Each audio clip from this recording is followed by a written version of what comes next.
Selamat malam pemirsa Indonesia Business Forum kembali hadir.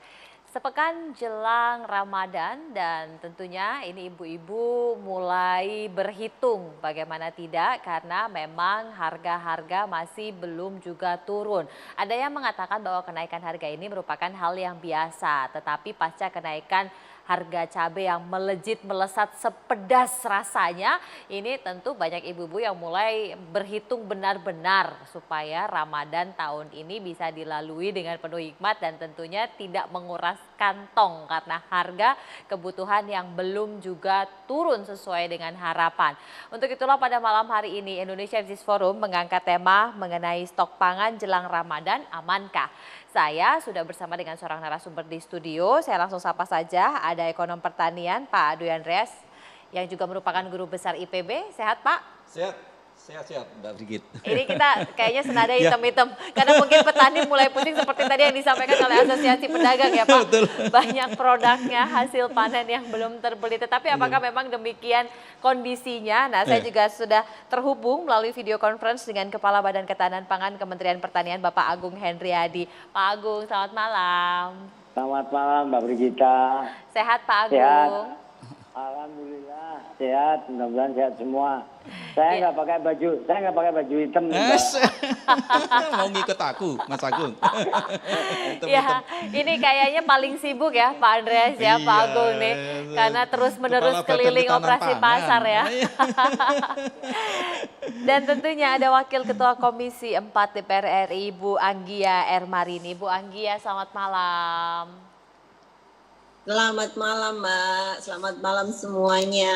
Ini malam-malam banget ya. Iya, dan juga ada Pak Ngadiman yang sudah terhubung dengan saya yang merupakan bagian dari Asosiasi Pedagang Pasar. Pak Ngadiman, sehat Pak? Alhamdulillah sehat. Ngadiran. Pak Ngadiran stok. Ngadiran. Pak Ya, Ngadiran. Ngadiran. Pak Ngadiran stoknya masih aman Pak, harganya juga masih aman Pak ini Pak sekarang. Oh, kalau cerita aman tuh beda-beda ceritanya. Yang aman yang mana? Oh. Jadi yang aman yang mana ini Pak? Tentu pemirsa ingin tahu lebih lanjut Pak. Oh ya, sekarang Pak nanti.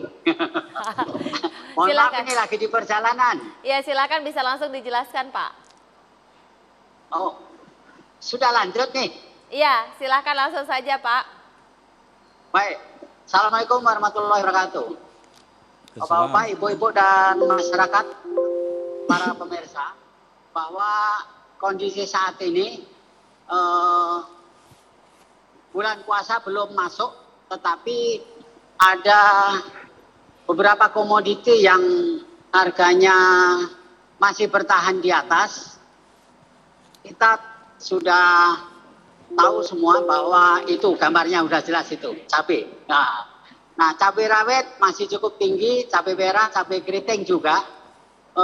Kemudian di belakangan ini yang naiknya juga sudah sangat signifikan itu daging ayam.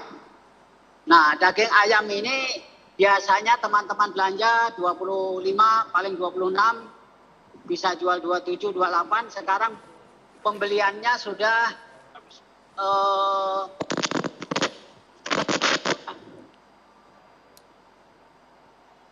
Ya, sepertinya koneksi masih belum cukup baik. Nanti kita akan kembali ke Pak Ngadiran untuk bisa bertanya lebih lanjut mengenai kondisi di pasar saat ini. Karena tadi sepertinya cabai masih sekitar 70-an. Masih 70. Yang cabai rawit ya, 70 sampai 75.000 per kilo, lalu kemudian kalau cabai merah itu sekitar 50-an ribu. Jadi memang masih relatif tinggi. Masih relatif tinggi. Harusnya berapa biasanya Pak? Ya kalau harga normalnya kan sekitar 25-an ya. Tetapi kalau menurut saya sih kenapa sih harus pusing? Karena memang cabai itu musimnya juga akan seperti itu Mbak Brigit. Dalam arti sekitar bulan Januari, Februari memang cabai akan tinggi. Dan ya biarlah petani menikmati hasil sekarang ini. Karena dulu pernah juga kami melakukan kajian pada bulan-bulan yang sama, harga yang diterima petani juga relatif tinggi. Jadi bahkan di beberapa tempat ketika harga cabai itu naik di atas 80, harga yang diterima petani bisa sekitar 60 sampai 70. Jadi ya sudahlah. Ini tapi saya pastikan nanti harga cabai perlahan-lahan akan turun. Itu. Tapi penyebabnya ini apakah memang karena panennya yang terbatas tetapi kebutuhannya terus naik, ataukah apa memang ini sudah hal yang biasa seperti yang tadi disampaikan jelang Ramadan biasanya ada kenaikan harga, tapi kemarin kan naiknya luar biasa sampai 150 Pak. Iya betul. Nah sebenarnya nggak ada kaitannya dengan menjelang Ramadan atau tidak. Ini siklus musiman cabai memang seperti itu. Karena apa?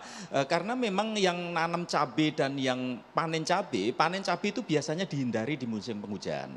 Karena apa? Cabai akan mudah rusak. Sehingga petani cabai yang panen cabai di musim penghujan seperti ini sejak bulan Desember itu memang relatif kecil. Ketika relatif kecil otomatis harga cabai akan naik. Kan? Dan sebenarnya ini agak anomali kalau kita ingat di awal pandemi tahun 2020 itu hampir semua komoditas hortikultura jatuh semua. Kalau saat ini nampaknya sudah kembali normal kembali. Untuk itu ya wajar-wajar saja harga cabai naik. Kalau saya pribadi sih tidak terlalu mengkhawatirkan terkait dengan itu. Karena apa? Saya pastikan mulai bulan depan harga cabai akan terus mengalami penurunan. Ya justru harapan kami bagaimana menjaga harga cabai di tingkat usaha tani tidak terlalu jatuh. Itu yang paling penting saya kira. Kalau konsumen sekali-sekali menikmati harga cabai yang tinggi itu membantu petani lah. Saya pastikan itu membantu petani. Konsumen tidak perlu berpikir yang aneh-aneh. Itu membantu petani betul. Itu baru cabai. Tapi kalau ketika kemudian tadi disampaikan harga ayam sekarang juga sudah mulai naik nih Pak. ayam sama ayam dan telur ayam. Saya pastikan akan naik terus sampai sekitar bulan Juni-Juli. Kenapa itu begitu, akan naik Pak? terus. Karena siklus produksinya seperti itu Mbak. Kami mengamati pergerakan harga selama 7 tahun terakhir. Siklusnya seperti itu. Jadi daging ayam dan telur ayam pasca lebaran pun nanti akan terus naik.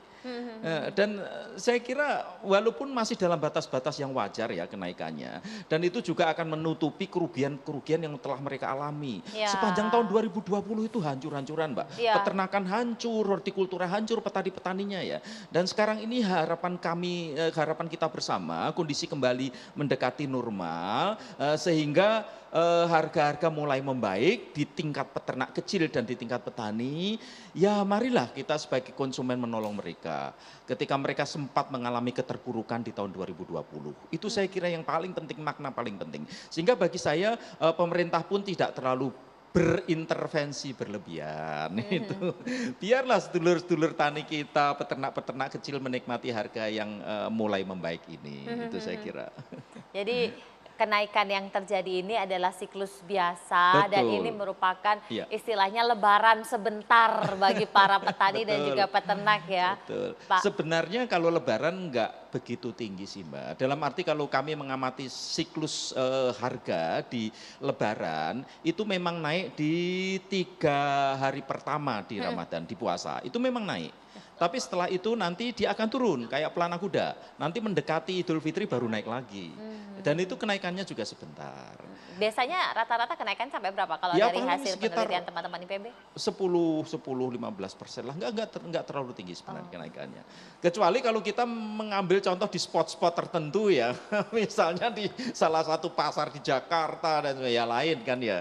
Tapi ketika kita bicara Indonesia lain perkara ya. Kalau kita bicara meninjau spot-spot tertentu barangkali akan naik relatif tinggi gitu. Jadi memang sabar-sabar sajalah. Sabar saja, jadi membantu petani, membantu peternak rakyat. Enggak apa-apa. Ini kita mau cek apakah koneksinya juga sudah baik. Saya mau ke Bu Anggi ya, Bu Anggi ya. Iya Bu Anggi, apa ini juga terdengar dengan baik Ibu.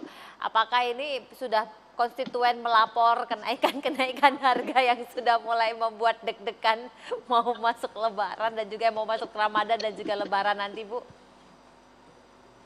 Ya banyak, jadi kalau masyarakat, kalau anggota DPR ini kan hampir setiap saat ketemu dengan masyarakat langsung ya, Hah, ketemu dengan kami itu ketemu dengan warga gitu.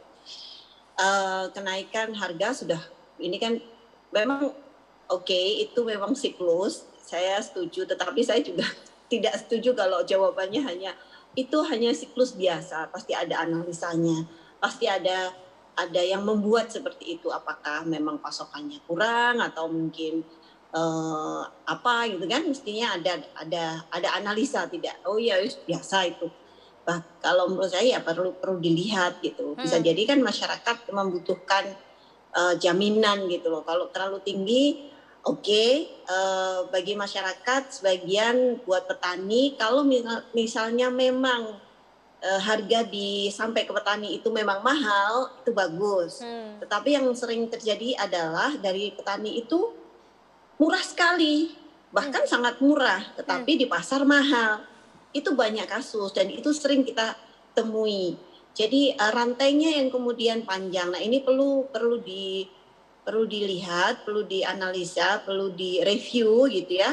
Sebenarnya ada apa dalam Ya, perjalanan antara dari petani kemudian sampai ke pasar. Karena petani kadang dapatnya cuma sedikit sekali, bahkan itu kadang ini ada ketahanan tertentu gitu ya. Kalau petani itu harga yang sangat murah pun ketika dia panen, dia murah sekali ininya harganya, tetapi mereka masih bisa bertahan.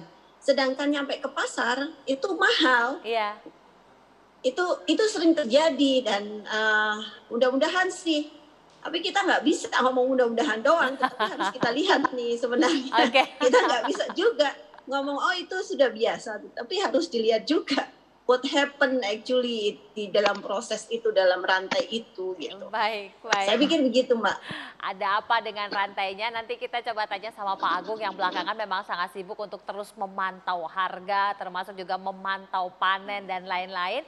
Nanti kita akan konfirmasi ke Pak Agung, ada apa sebenarnya di bagian tengah dalam tata kelola ini semua? Iya. Sesaat lagi tetaplah bersama kami di Indonesia Business Forum.